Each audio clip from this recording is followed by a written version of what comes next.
Today's episode is brought to you by Proud Wolves. It is Proud Wolves' mission to make sure children all over the world have free access to cultural activities and sport.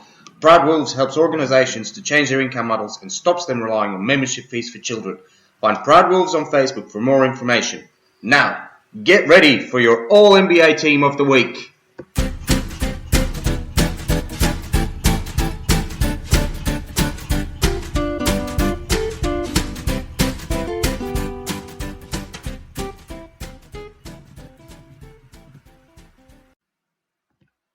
Goeiedag, enchanté, and welcome to this week's episode of 824 Presents All-NBA Team of the Week. Before we go into this week's picks, I want to say a few words on the James Harden trade to the Brooklyn Nets. It has been widely reported that James Harden has been traded to the Nets, who, in return, have parted ways with Caris LeVert, Jared Allen, Terran Prince, and Rodion Kurucs. They also gave up 3 first-round picks over the next 8 years and 4 pick swaps. LeVert and Kurucs ended up in Houston, alongside a boatload of swaps and picks. Houston also received another pick from Cleveland that actually belonged to the Bucks, and they received Antetokounmpo. You still following? Houston then traded LeVert to Indiana for Victor Oladipo, and the Cavaliers ended up with Prince and Allen because they didn't have enough big guys on their roster yet.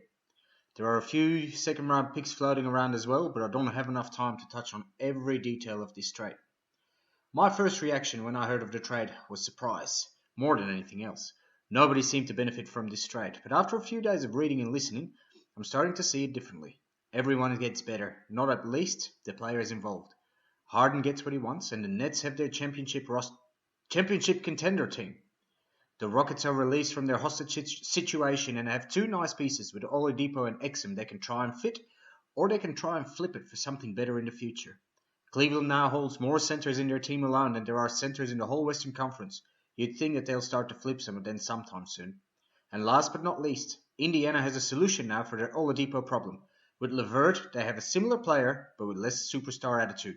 With Brogdon and Sabonis playing at a high level, they needed someone who is happy to play the third violin.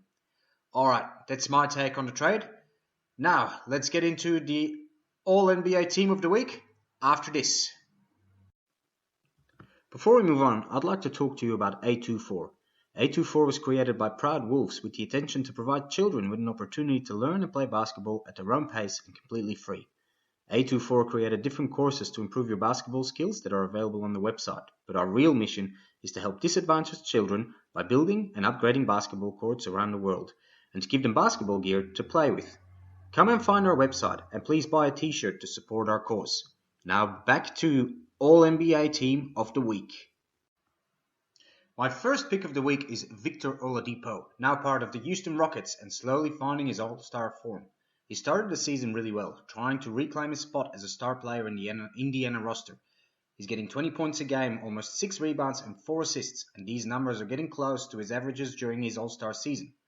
The problem he had was that 2 other players in his team were putting up better numbers, forcing him to be the third best guy on his team. It seemed to have worked that far, but obviously, Indiana wasn't waiting for any issues to blow up and traded Oladipo to Houston when they had the chance. In Houston, Oladipo will find John Wall and DeMarcus Cousins, 2 players who are trying to find their former All-Star form as well, after huge injuries. Between the 3 of them, they should be able to divide leadership roles and lift the Rockets to a spot in the playoffs, or to the play-in game, worst case scenario. Leaving Indiana should free Oladipo from any frustrations off the court. In the last 12 months, the only news about Oladipo and the Pacers were items like this. He's leaving, he's staying, he's forcing his way out, he's playing the best basketball in years. Now he should be able to focus on his game and leave all the other stuff behind him. Prepare yourself for a good season from Victor Oladipo. I know I am. My next pick for this week's team is Ben Simmons from the Philadelphia 76ers. Last week we included his teammate Joel, and this week we added Ben to the team. Earlier in the week, he played an awful game against Miami, but he followed that up with a great game against Miami. Those games were just before and just after the Harden-Nets trade was announced, and Ben was rumored as the centerpiece for a Harden-Philly trade, but Houston decided it wasn't enough. Now Ben's response was strong. With a hard-fought triple-double in the second game against Miami, he showed that he wants to stay in Philly. It was the 30th triple-double in his career, and he is the 4th youngest player to achieve it. My expectation is that we will speak of Ben before the trade and Ben after the trade this season. Now he knows that if things don't work out with Joel, he's the one on the trading block. This should motivate him to make another leap in his game. His coach, Doc Rivers, has been keeping the pressure off him so far this season because Ben has proven to be mentally fragile in the past, but Ben has matured and showed it on and off the court in his response to the trade rumors. I don't believe that he will all of a sudden shoot 5 threes in a game, but I do think that he will sacrifice himself completely for the team, meaning his rebound and assist numbers will be going up, and he'll be a contender for the Defensive Player of the Year at the end of the season. Our next check-in with Ben will be in the Eastern Conference semifinals. Anything less will be deemed a failure for the team. Either that, or Ben will be involved in a different trade this season.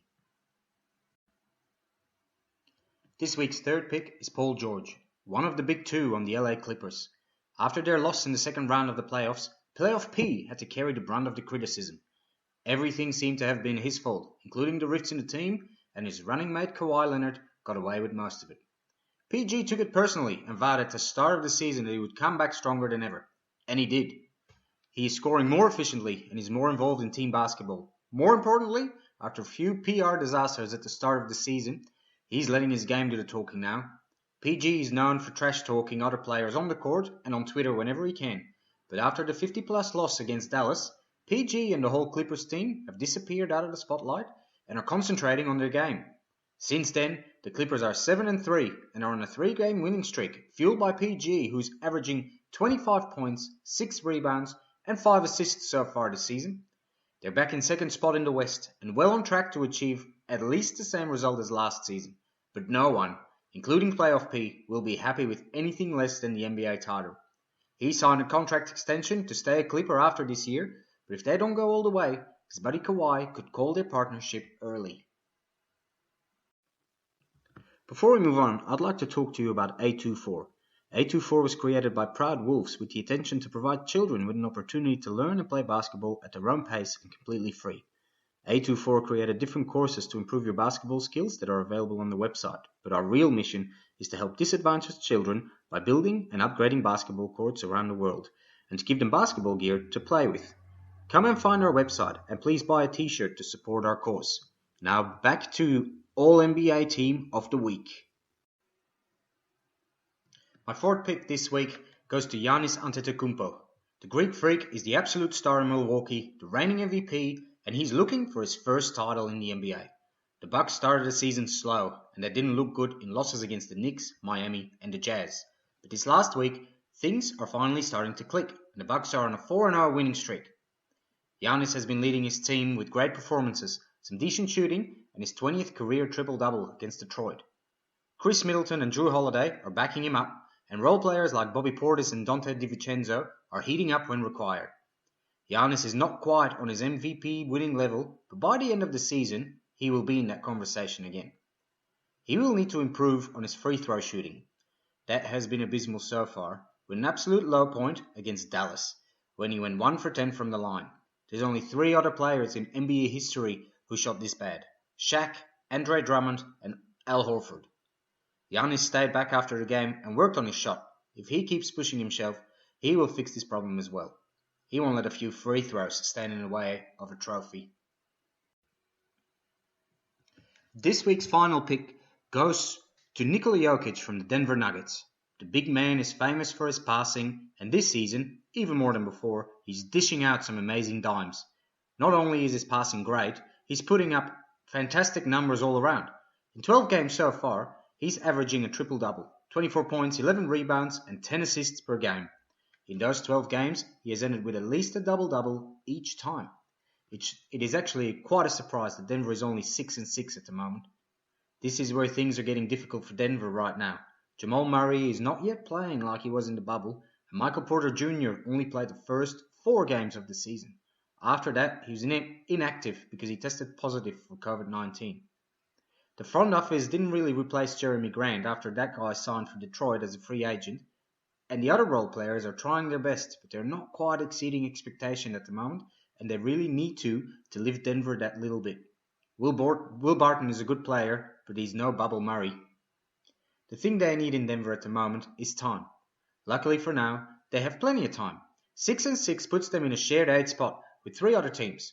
We're only 2 games back from the 3rd spot in the West, where they finished last season. If Joker keeps up this level of play for the rest of the season, Denver will claim their spot among the favourites in the West. And he might walk away with the MVP trophy this year as well. This is our All-NBA Team of the Week. Please share our podcast and give us 5 stars. If you have any questions, you can contact the show on 824office@gmail.com. Thank you for listening. Ballers out.